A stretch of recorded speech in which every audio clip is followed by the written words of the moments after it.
just being a Budonian and going through Budo gave me this whole thing of I'm a great person.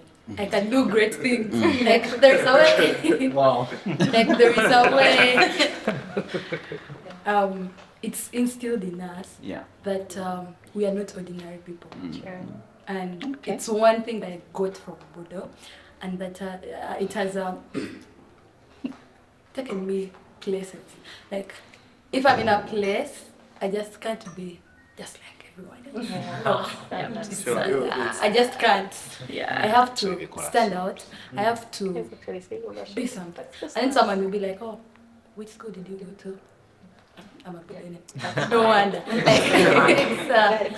So there is that level of confidence being a Budonian comes with, and then also seeing the people that have gone through that great institution, being in big places and doing great things. Wow. Yeah, wow. Thank you. Yeah, so it's the confidence, it's majorly that, and then also the spiritual part of it. Budo built my spiritual life. Okay. And I'm forever grateful. Great. Wow. James. Wow. Don't go with the word. Okay. My take home on my patriot message altogether. Budo. King's College Budo. Guys, there is just a different thing when you're the first Budonian in the family. Wow. Wow.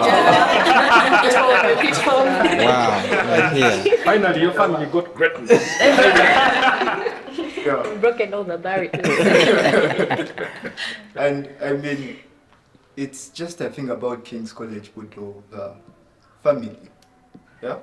I mean, what do you mean people from 19 are seated down with people from 2020? Yeah? And like, we are casually having conversations. Casually collecting knowledge from, say, Mr. Yahweh, or OBC AGM. I get to just casually be in the same environment with Dr. Shinobi, or even the president herself. Wow. Oh. So altogether, me personally, my take away from Budo, the family, the love, like the concern that a Budonian isn't going to just rest and look around when another Budonian is not fine. Like, there is going to be a thing to compel you because you know how much potential this person has. You're actually going to push them to reach their full potential. So honestly, family for me, and it's almost what my DHP was talking about. Pretty. Like, it's a thing I realized when I was HP during my time, and these kids actually need the mentorship, like the right mentorship.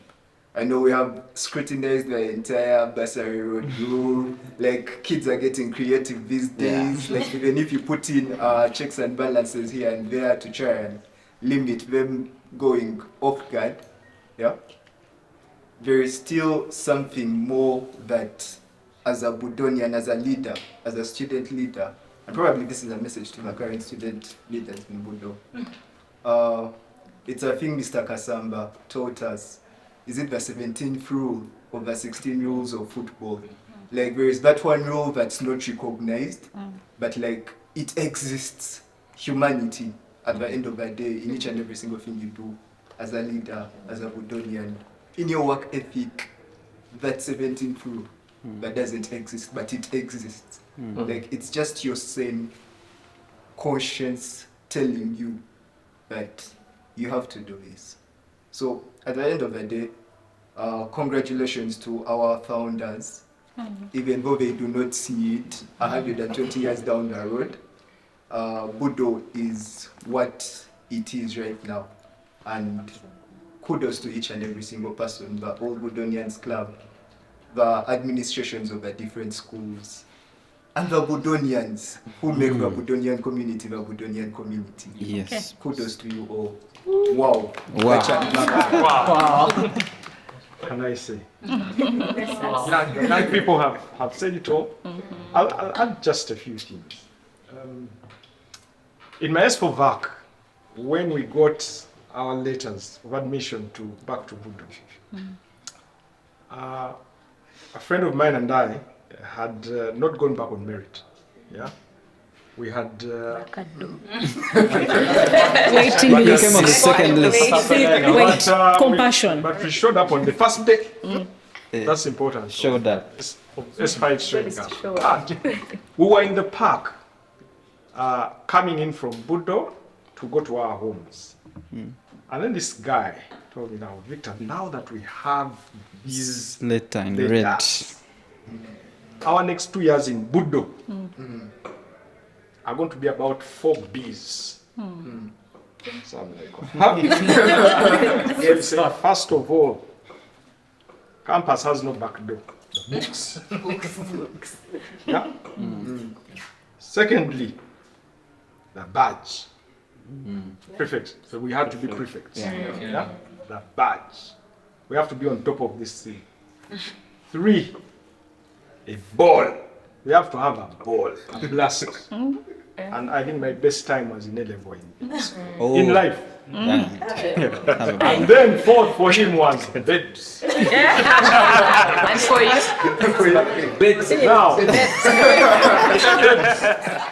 Now, In what you can sense? imagine how you have this very close friend of yours. Yeah, he's shining with the books. He has a badge. Yeah, and has a babe. And his body. But you're in charge of bursary. So Budo But you taught agreed to have a ball. Yeah. So Budo taught me this unwritten rule, as I said, called moral suasion. That there are some things as a leader in school, there's some things, and everyone has said they had this challenge of having their peers, classmates, people brighter than them, or more talented than them in certain areas, who they have to bring into order. It taught me about moral suasion, where you just have to sit down with this guy, like he said, like the elder in the room said, and say, guys, let's make sense out of this. You can't be the one. So it's something I see so many people have, a skill, and we probably don't know where it came from. Yeah? And it is there. Now, the other thing I'm going to talk about is I again want to call on the school to go back to the things that have worked. Thankfully, the school administration currently has been there 20-something years. Yeah? They've seen these things. We don't have to reinvent new things. Yeah? Believe in that thing of if it ain't broke, don't fix it. Yeah?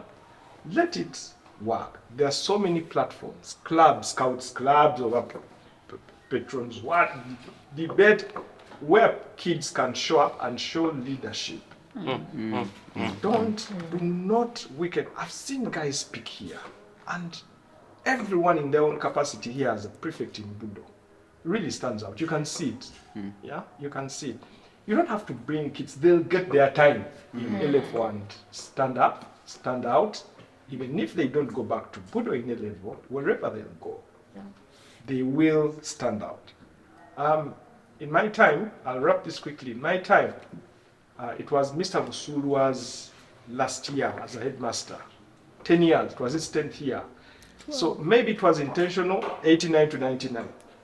So maybe it was intentional, or it was just a thing of signing out. We didn't have teachers escort kids out of school. It was prefects. Like when they were expelled. For example, no. For example, when we were going for the rugby finals, we made it for the rugby finals at Lugogo, rugby club. We went with a bus with girls and boys, and on the bus were prefects. The rugby playing prefects. Yeah. No need for a teacher. We went for Interact. And Nabisunsa. Okay? I had a little coach. And we were 2 prefects. Myself and Albert. Got issues, yes, but we were 2 prefects. My point is, you have people that you've given responsibility, you can trust these kids as long as you instill a culture, yeah, that shows one, accountability and responsibility. Yeah, they'll take it all. Lastly, in my Form 6 as prefects, there was this whole thing from Ministry of Education of all prefects in secondary schools sort of form a committee or cabinet, yeah, of prefects, something like that. That one. So I remember we went, I don't remember whether it was Nabingo or some, I don't even think it was Nabingo, it was some rare schools here, one of those little schools. Yes, land. Okay, but we went to some school, Yes. and there was this conspiracy of denying Budonians positions on that thing. Of course, they felt we were swelling and we were moving as a group. It was hard to break through us. We were not willing to. But, so we didn't get anyone on that committee. We were not dying to. But when we got to school, Mr. Busulu, I remember, asked the DHP, Kulo Pius, and I was in his presence, how it went. And we gave him a report, just as I've said it. He said the other schools were saying Budonians are like this and like this and this. Then he said, I read somewhere. It's a quote I want to leave you with. For all you Budonians who feel attacked. Yeah. He said, I read somewhere H.M. Grace was a headmaster. Yes. And when the school was being abused and this kind of thing, where, like, just like you've gone, he said, and these are the words I leave with you, they say what they say. Let them say. Over to you. Wow. I think we can wrap with that. I don't really have to add much. The one thing I want to appreciate about being a Budonian, first of all, I want to appreciate you, Madam President, for this very, very nice innovation. Yeah. As your first tenure as OBC President, you're really, okay. So, first of all, our time in Budo, ladies were really few. So, already the balance was tipped against us, and you had to really fight your way to make it through. And that is where most of us got this go-getter attitude from. I remember a case in point is mess. I was with Brenda in Canada, that table of Canadians. But you know what we used to do? These guys initially used to bully us. They used to finish all the food. By the time the dishes get to your side, there's nothing, not even a single bean. So we And the talked Canada among House ourselves. prefect here, please We're like, defend. what do we have to grow thick skin. So what we used to do, we used to come very early to mess, move the dishes to our side and put on faces, like they attached Like them.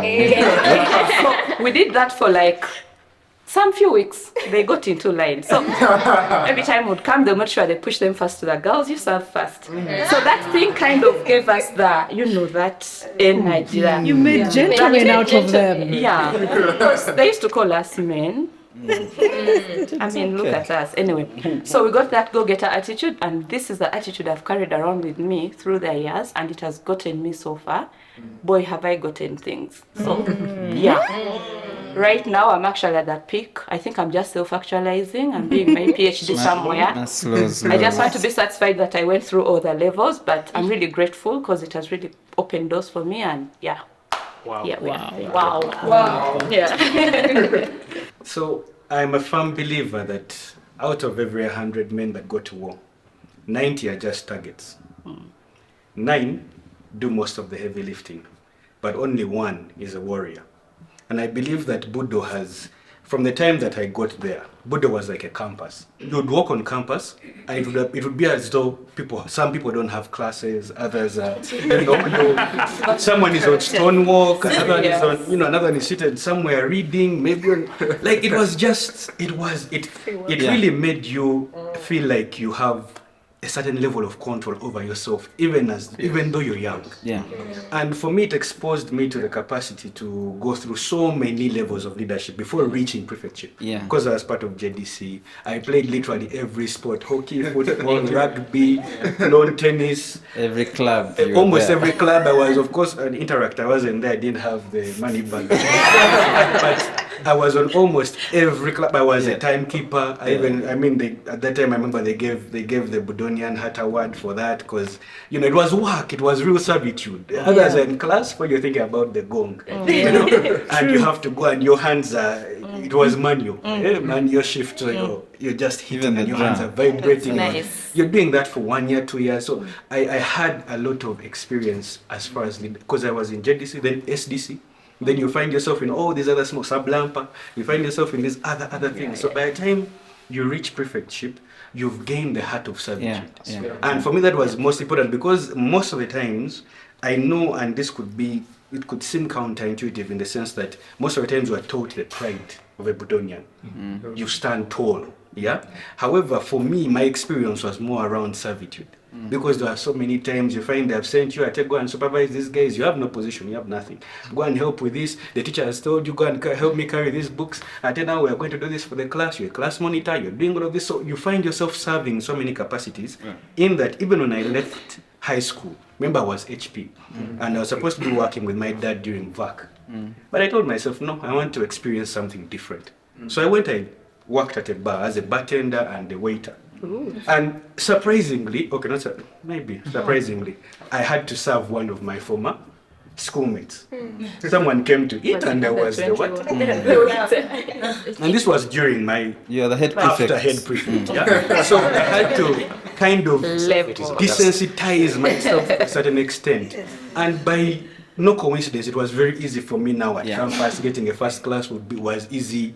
Moving on from that, you find yourself again, things like this, the big four in the audit firms, it's easier to get in because there's a way you articulate yourself from a point of a humble warrior. Because you have to adapt. The one out of the 100. The one out of the 100. Because people look at that warrior as the person who slashes everyone down. But they don't know that they had to go through rigorous training deep when no one was watching, when going through all those. It's like when you look at these FBI movies and you're looking at these detectives. We see them when they are catching the perpetrator. But you don't see them seated in the car for 3 days, watching, waiting, admiring people's dogs. Like that is the actual, you find yourself doing all these things. And for me, it really instilled into me servitude. Like I find it very easy. Even if someone came and told me, oh, help me get a cup of tea. It won't be difficult. Not because I have no pride in being something, but because I know that it doesn't take away anything.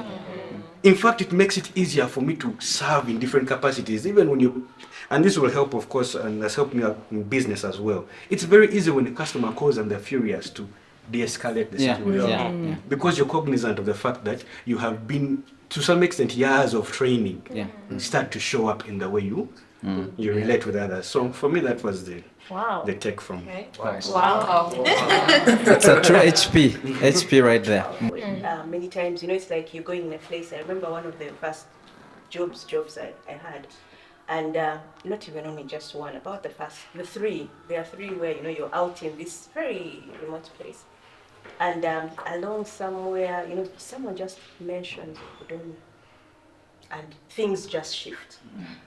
But also, there are certain things, the way you do things. Sometimes we think no one is telling you, okay, leave alone the pride.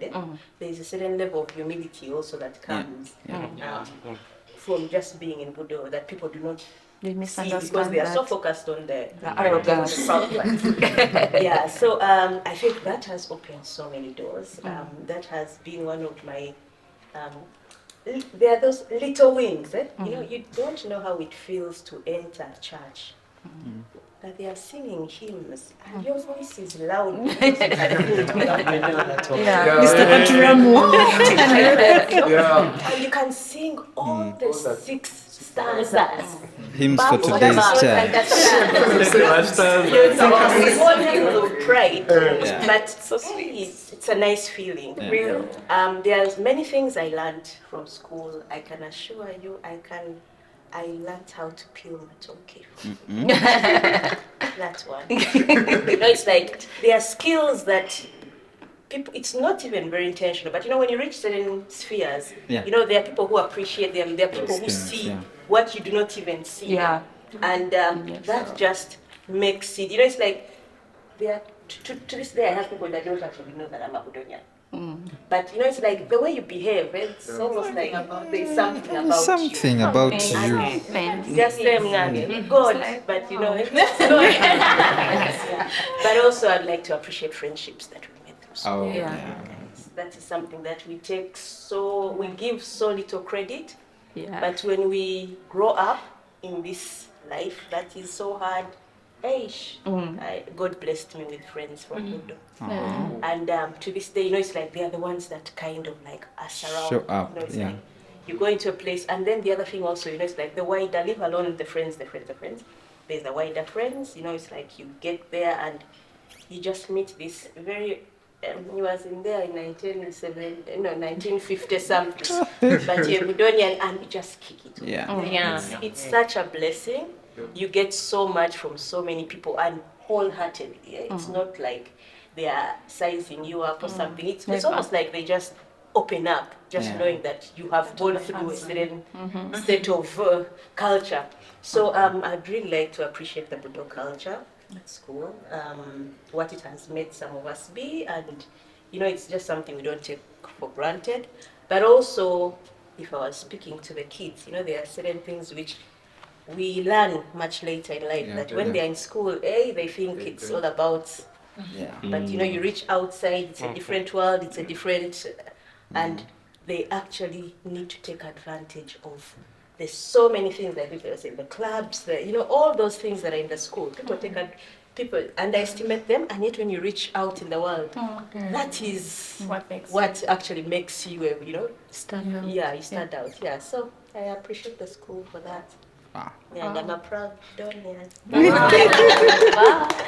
You're saying it with so much humility. Yes, yeah. Doesn't happen often.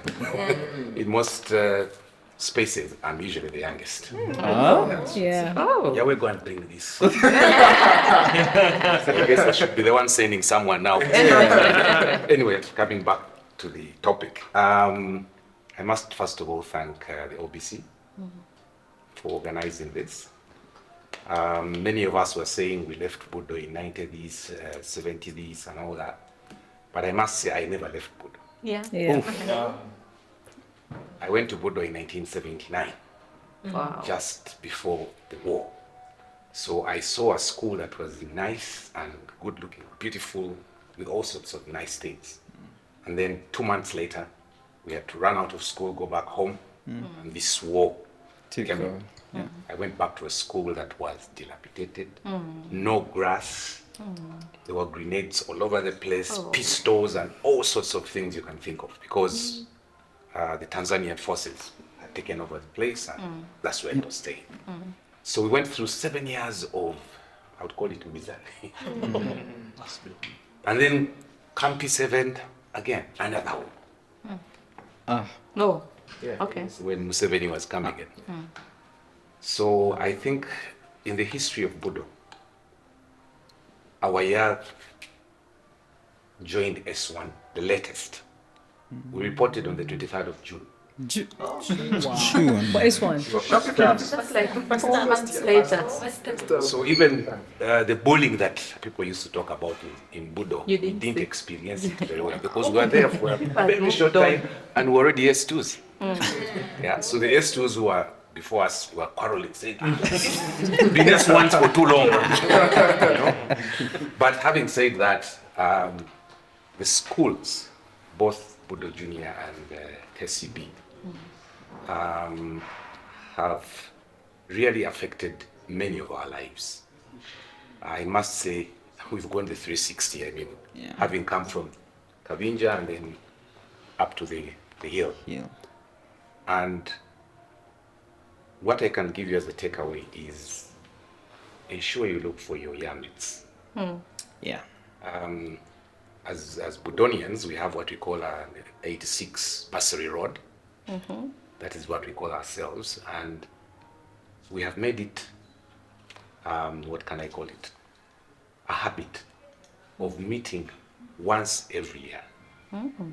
So we'll get a location, we can say we are going to Sese, and we go there and spend maybe 3 to 4 days. Mauritius, where?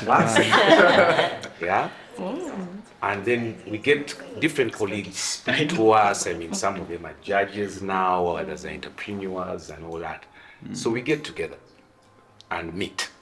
And I can tell you that is so fulfilling. It brings back the spirit. Some of us, some of our colleagues, I would say, had never gone back to Budo since they left. Yeah, that's true. And now when they come and we talk to them and say, I have a kid in S6, I have a kid in S4, they're like, wow, you mean you still go to that school and this kind of thing. And I've noticed they always try to contribute and say, well, why have they done this? Why have they done the other? And the question I have for them is, but you said you left. Yes. So whoever is there now has to make a decision. They might not even know what you went through or what the school was then. But if you are in their faces all the time, you know, Maybe. then they will kind of try and make sure they don't change things too much. I keep telling people that every time they say there's a Parents Teachers Association meeting, we're going to choose the next person coming in as a chair or that kind of thing, the Budonian parents don't turn up. Yeah. So if I'm a parent from another school and I turn up, in fact, some of these parents now even get others, fellows, and say, you know, I want to become treasurer or this or the other. So they get onto the board. And before you know it, they'll change something. They'll say, what is the surplus for? That's right. Just change the thing. Do this, do the other, you know. And of course, everybody keeps saying, we should have a headmaster who was in Budo before because then they can do this. But I've seen that the best headmasters we've had in Budo We're not Budonians. actually Budonians. Case in point, Some of Mr. the, example, we have The some really founders. good ones. that have been really, really good. And surprisingly, they've kept the values. So moving forward, I would encourage all of us here as prefects of, you know, I'm sure we all come from a particular house of some sort, Sabaganzi, Africa, and so on. We need to go back to this school and see how we can help. The OBC is very, very active in doing that. And like he said, we need to subscribe to that so that it's as strong as it can be. Then if it's strong, trust me, it can influence a lot of what is happening in Budo. Yeah. I've seen it happen, and I know if we go the way we are going, a lot more is going to happen. Thank you very much. Wow. I want to really thank the Lord for this day and for the OBC for having this curated, such a very beautiful initiative.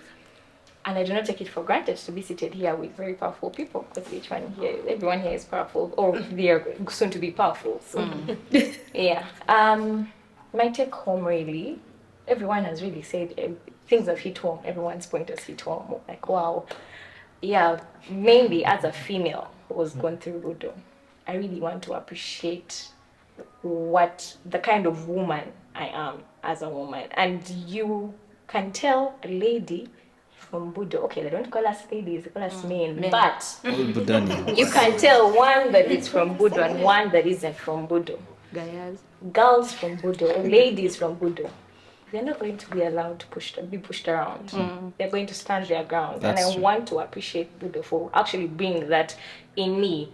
And to even be to be a prefect has added extra value to that. And it has helped me stand out in my peers. It has helped me stand out in my academics. It has helped me stand out in men as a female. Because there could be committees, but I'm the only female. And I'm like, yes, it's okay. Me. Bring it on. It's okay. Yeah, and I am not going to be ashamed because I'm a lady. So, and I believe I need, what people try to put out is that, oh, there's so many boys in Budo, girls are mistreated. What do you mean mistreated? Like, I need it to be, and this is why I feel like we need more females to actually bring this out. Yes. Show it out, because we have Budonians come out, but it's mostly the men.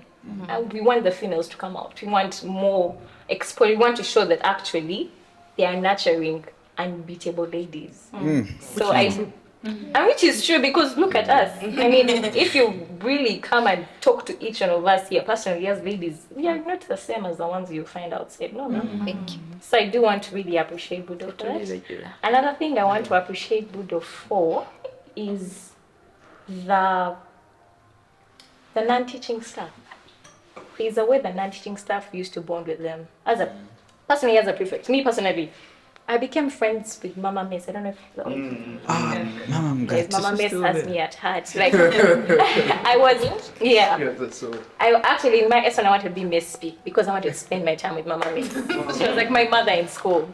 But leave that alone. The security guards at school, the nuns at the sick bay, they showed you that yes, you're a student. Yes, you're paying certain school fees. Yes, your father is working in such a big office. But there are people here to serve, but again, they're going to also teach you something. So in my journey in Budo, I always, when I go back to Budo, I had cousin there, so every time I'm always like telling my auntie, please don't forget me. But when I go there, I have tears in my eyes when I see Mama Miss, when I see the Miss workers, and they're like, oh, DHP, and it just warms my heart because these are the people who actually took care of us. These are the people who looked out for us. You would be in mess trying to handle the meals, but Mama Miss like, Jenny, I've kept for you sauce. Like your heart is warm. But I want to thank God for that because when I also left in my university, I'm friends with a canteen lady and she treats me like a child. Food day with No, but like even Strategic places. The strategic places. It just happens that is where the most love comes from. But like with other people that aren't even meant to be, that normally someone wouldn't be associating with. But Budo has taught you that these people also offer love, they offer something to teach you, and you find yourself drawing towards them even when you leave.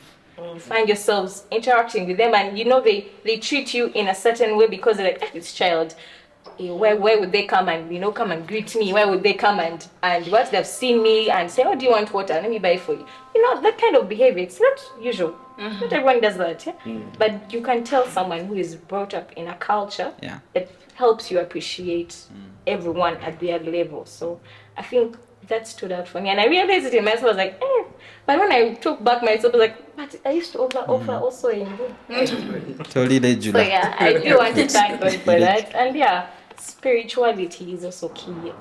They talked about hymns, you guys. I look forward to singing hymns every time, and I don't even need a hymn book. Bar for bar. I'm singing, you can just see joy. My eyes are lit because I used to look forward to those Friday morning chapels. And you go for class, you feel even a weight going, but you don't know where the weight was. Like you're happy, and spirituality was really key. You get to know God to the fullest capacity, and you get to appreciate God in your life. And I believe everyone that has gone through Budo, there is a reason for that. And whoever has something to say about a Budonian, I mean, they're also there for a reason. They make us who we are. So, stay up, continue doing that. Standard. Yeah. We set the standard. They keep on making us set the standard. So, I need to write that down somewhere. SHP. You've mentioned it's, almost everything I would say. But I was thinking as people were talking, it's almost 30 years since I left Budo. And yet hearing from what everybody is saying, whereas the years it's different, we are all the same. Absolutely. There are things we identify with, even in that 30-year gap, whether people left in 2024 or in 1990, so I just felt like, Budo is a culture, and it's that culture that gives it its unique identity. We are leaders. We were leaders in school, and wherever we are, I believe, even again from hearing from everybody, we are still leaders, and we continue to be leaders in whatever sphere we choose to serve in this world. So I really feel like Yahweh said, of course, it's good for us to be more engaged, maybe in the school management now, to keep some of the things we are debating now. Should they have TikTok? Should they have phones? Some of us to even get aware of them because maybe we don't even know. But just to keep that culture going. For once a Budonian, always a Budonian. And we're different. Like Victor said, let them say. We are snobs. They've called us all sorts of things. But we are Budonians. We are a certain brand. You know, you don't just get that brand from anywhere. So I think that's really my part in short, given that everybody has said what I think. Wow. Thank you. Thank you. My parting shot, I wrote down here two things. One is a story of a girl that was in, she was in S3 when I was in S6. So I used to, walk around and stuff, and this girl was trouble. Like trouble. Her skirt was like this, you're trying to, gives you attitude, and I'm like... So fast forward a few years later, I meet her somewhere, and she's in a church. Now she's a pastor's wife. Anyway, the point. What are you saying? The point. Budo helps people. Anyway, but the other one, Yahweh said something very important, and I want to hint on the same as Dr. Herbert has said. And I want to ask, I think, can we have Budonians stand up and show up now? In every sphere, every place, let's go. I think 120 years is very significant. I think absolutely. Let the Budonians stand up. Let's see them in parliament. Let's show up in our corporations. Let's get up. Let's go back to the school. I was happy when the few of the guys on the university chapter here were the former president of one of the medical school. It's like, oh, we have you here. I didn't know. So I think let's show up. Those at university, show up. Mm-hmm. Show up. Take up these positions. I don't know why we haven't had a guild president, but let's show up. I know there've been all these things about we don't participate in some things, but I think the time is ripe to show up as Budonians. Everywhere we go, let's not be ashamed to be the Budonians we are, and let us have, especially us, the prefects, the former prefects, let's go in there, show up, and hold our heads high, because what we got from Budo is top-notch education. So let's have it out in our everyday life. Yeah, thank you. Wow. Like somebody said earlier. Wow. Oh, wow. Thank you so much to each and every one of you who has carved time out to come and just give us your side of the story as a former leader in the school. Many people may not appreciate the weight of giving a teenager so much responsibility, but then it is the thing that harnessed so many things out of these young men and women to be the men they are. And from what I've seen, it never stopped at the school, whether you stopped in junior school or you actually came to King's College as well. It carries on even after life. I've seen the leadership. I've seen the Obuk leaders, the university chapter leaders.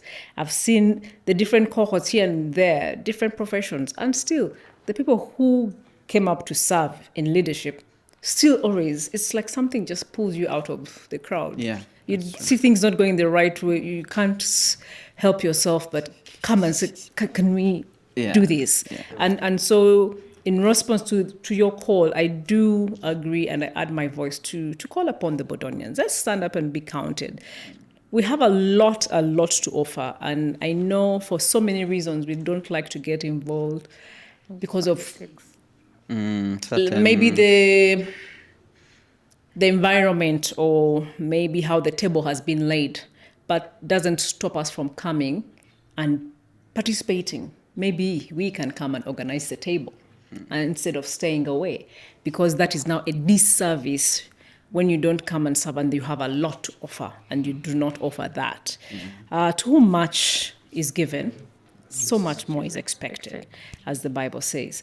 As the All Budonians Club, we continue to call upon the All Budonians. 120 years is not a light thing. There are not many schools that can say are that old, are that impactful in society globally. Not many schools can claim what Budo can claim. So stand up, join the All Budonians Club, subscribe, come home, participate, give your opinions, get involved in the school through the All Budonians Club. That's why we're here, to keep you plugged in Budo Junior School and King's College Budo. We are the official alumni gateway into the schools. And I know we have so many things going on, but join the club, participate, give back to the schools in whatever way you can. We have Budonians who give pro bono services, architects, engineers, doctors, name it, because they appreciate what it was that was. We were talking about the people who played different roles in our lives, and we shall forever be grateful. We may not see all of them now and say thank you, but we can say that thank you through going back and giving back to our schools. Because we also found something others had given back too. So much is happening in the school, so many changes, and sometimes may not be the way we, the Budonians, expect it to be. But if you keep your opinion to yourself and your disagreement to yourself or your judgment or whatever it is to yourself, the other person will never hear it, and it wouldn't be fair for you to expect them to read your mind. Speak up, be counted, show up and be there for your school that gave you so much, that is going to give others so much, so that when 120 years later, they look and they say, what has a Budo achieved in 240 years? You'll have laid a brick, you'll have participated, you'll have given back, you'll have stood up and been counted. So please do join, subscribe. We have our offices in Kisasi. You can come and get merchandise, you can come and subscribe, find out more about the All Budonians Club, find out more about how you can be part of the school programs, how to give back to your school, how to participate in the school. Because again, there's so much that we can give back to our school. There's so much that we can contribute. And we would like to continually thank our teachers, headmasters, non-teaching staff. 120 years is a milestone. It is not something to be taken lightly, and we are forever grateful. Thank you, everyone, and even those who have been here before, those who are planning to come, please do come and share your stories. We welcome you. Gachali Mabaga.